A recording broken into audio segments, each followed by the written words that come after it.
They have individual meetings with the families in third grade to ask their Hebrew goals, and then they work on Hebrew individually in like a sort of almost like an individual IEP. So if you want your kid to be able to decode 5,000 prayers, then you start, not 5,000, but then you start in third grade.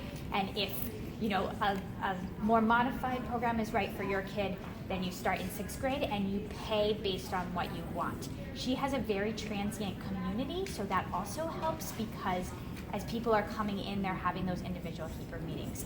Stacy Schlein has an amazing crew of madrichim. They're called the Flash Mob. And all of that is, of course, on JECC's site, but she's able to individualize Hebrew in a different way through the flash mob, as well as she, and I know Roberta do this, there is a parent and child Hebrew track, which allows for, you don't do anything. That